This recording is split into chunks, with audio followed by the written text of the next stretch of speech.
Good evening. This your boy KT finna bring you some positive vibes, some positive motivation. I just stopped by my brother's place to encourage somebody. Somebody may hear something that may cause them to move. Somebody may hear something that may cause them to get up and do something different. Somebody may hear something that may inspire them to move out of that place of familiarity, that place of comfort, that place of that they feel content in. I want you to know that number one, you have to work on yourself. You have to develop you. Many of us never realize our greatness because we get distracted by secondary activity. You determine if you are a success, overcoming the negative conversation within yourself. You have to talk to yourself, tell yourself what it is that you can do. You have to sell yourself to yourself every day. You have to have that dialogue with yourself. You have to have that one-on-one time. Look yourself square in the eye in the mirror and tell yourself that I can make it, that I can do it. Number two, it takes courage to act. Winston Churchill once said that courage was going to failure with enthusiasm, understanding that you will fail, you will fall, you will scrape your knees and your elbows, you will hurt yourself along the way, but you can't stop. When you step out onto fear, something begins to happen. You begin to transcend everything that's going on around you. Point number three, you have to develop the habit of being excellent. It is an expression of who you are. Everything that you do, everything that you aspire to become, you have to realize that it first starts with you telling yourself that I am more than whatever is going on around me. I am excellent. I am amazing.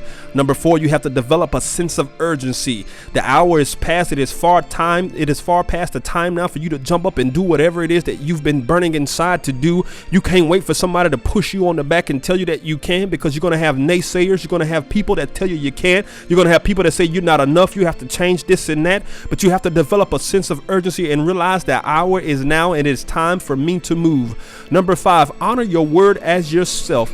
If you speak, then you live it. Whatever you say, you have to be it. You have to be able to be whatever that flows out of your mouth. If we're made in the image of the Almighty God, one thing he did, he spoke and things happen. You have to start telling yourself every day what I can be, what I will do, and what I will not do, what I will not settle for. And when you start to live by your own words, your words then become action. Number six, you have to learn how to be single-minded. You have to have one mind. You can't be all over the place. You can't be a jack of all trades and master of none. You have to master something, because when you master one area, it takes you to the next area. You have to develop your talents. And many of us have been given more than one gift. Everybody may not be able to sing, but some of you can write. Some of you can dance. Some of you can do all kinds of things. Some of you can encourage other folks. But if you sit still and don't develop your talents, you'll find yourself doing the same thing over and over again. Your gifts will take you many places, and most of us don't develop what comes easy. Just because you can do it don't mean you don't have to practice and work at it. So I encourage you to be single-minded and keep your mind focused on one thing. Read and digest information. Find out new stuff. Begin to step out into the unfamiliar. Point number seven, whatever you do it massively, do it big. You have to tune out the critics and tune out what the outsiders are saying and listen to the voice on the inside. I heard a man by the name of Smith Wigglesworth. He said, I am far more bigger on the inside than anything that is around me. So no matter what is going on outside of me, there's a voice inside of me beating and telling me to get up and keep going.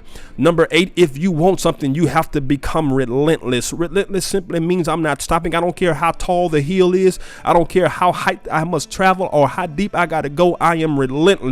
When you see two pit bulls fighting, the reason the pit bull wins is because he is relentless. He is not stopping. He don't care how big the other dog is. Once he locks his jaws into something, he is not letting go. Some people even have to stick a stick between him and pry him off him. He is relentless. Be creative. You have to live your life with a passion. Watch your face and your attitude. Most of us go through life with the brakes on, holding on, never showing who we fully are.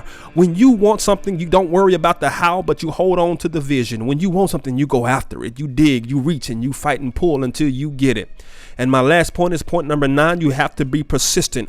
When a baby is learning to walk, you don't tell them to stop. When they walk, when they start walking, you understand that's just getting them to the place that they have to go. Understanding this, that as babies begin to fall, you just watch and keep them from hitting their heads on corners and sharp things. There are things that are going to knock you down in life, but you can't stop. There are things that are going on around you that have seemed like you just want to give up, but you can't stop there. You have to push on anyway. So that's it. That's my time. I just wanted to share with you. Don't quit. Don't give up. Keep moving. And I guarantee you there's something waiting for you you at the end of the tunnel, and it's not just the light, baby. It's everything that's inside of you. So keep going, keep pressing it, and I guarantee you're going to see great things. You're going to experience things at a new level. You're going to hear at a new volume, and you're going to live at a new attitude and a new expectancy. That's my time. God bless you, and thank you.